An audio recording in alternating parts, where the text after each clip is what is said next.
గౌరవనీయులైన ముఖ్యమంత్రి వర్యులు రేవంత్ రెడ్డి గారికి నమస్కారాలు సార్.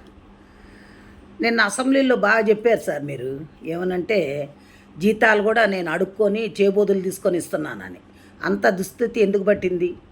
కేసీఆర్ గారు తప్పు చేశారు కాదనట్ల. మరి ఆనాడు అసెంబ్లీ కట్టేటప్పుడు మీరు ఎందుకు అడ్డపడలేకపోయారు? కోర్టు కేసులు ఎందుకు వేయలేకపోయారు? దాన్ని ఎందుకు ఆపలేకపోయారు? ఆపలేదు. సరే, అయిపోయింది. మేము ఎంప్లాయీస్ కట్టే ట్యాక్సీలతోటి మిమ్మల్ని ఉచిత పథకాలు ఎవడు పంచమన్నాడు? ఉచిత పథకాలు ఎందుకు? ఉచిత పథకాలు ఇచ్చి మా జీవితాలు నాశనం చేయమని చెప్పినోడు ఎవడు లేడు కదా. ఎవరు చెప్పారు మీకు?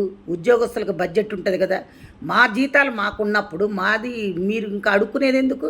వేరే దానికి ఎందుకు ఉపయోగిస్తున్నారు? ఫ్రీ బస్సు ఎవరు పెట్టమన్నారు? ఎవడైనా ఈ రోజుల్లో మరీ కూటికి లేని పేదలు నిరుపేదలు ఉంటే ఆధార్ కార్డు చూపెడితే వాళ్ళకి ఇవ్వాలి.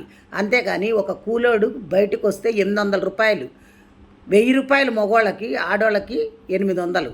అలా సంపాదిస్తున్నప్పుడు అది తీసుకెళ్ళి ఎక్కడ పోస్తున్నారు? బ్రాందీ షాపుల్లో పోస్తున్నారు.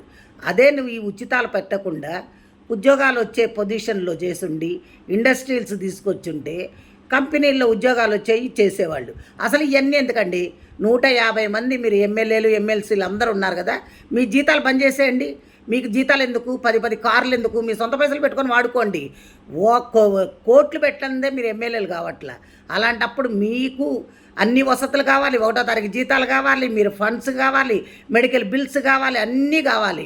ప్లెయిన్లో ఊరికనే తిరగాలి, ఇవన్నీ కావాలి. ఇవన్నీ ఎక్కడి నుంచి వచ్చినాయండి? ప్రజల సొమ్మండి, మేము కట్టే ట్యాక్సులండి. మా ట్యాక్సుల పైసలు మిమ్మల్ని ఉచితాలుగా వాడుకోమని చెప్పినోడు ఎవడు? ఏ రాజ్యాంగంలో రాసిందో చెప్పండి. మీరు ఇవన్నీ కానీ చేస్తే ఇప్పుడు మేము రిటైర్డ్ అయిన వాళ్ళకి కనీసం పైసలు కూడా ఇచ్చే స్థితిలో లేరు మీరు. అంటే అప్పులు చేశాడు కేసీఆర్. అప్పులు చేసిపోయిన ముఖ్యమంత్రి ఒక ఆయన ఆస్తులు నీకు దమ్ముంటే ఆయన ఆస్తుల్ని ఎలమేయండి. ఆయన ఆస్తుల్ని జప్తు చేసి అప్పులు కట్టించండి. ఇది ఒక చట్టం దాండి. స్టేట్ కానీ సెంట్రల్ కానీ మీ ఇష్టం వచ్చినట్టు వాడుకొని మాకు ఉచితాలు ఇస్తున్నాం, మీకు ఉచితాలు ఇస్తున్నామని చెప్తున్నారు. ఉచితాలు ఎవరికి ఇస్తున్నారు? ఉచితాల పేర్లతోటి మీ కార్యకర్తలకి దోసి పెట్టుకుంటున్నారు.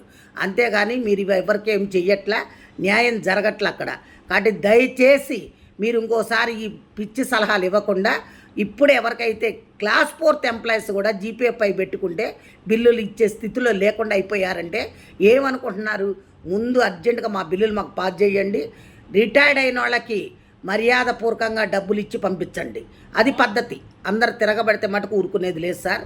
ఇది మంచిగా ఉండదు కూడా నేను చెప్తున్నా. Thank you.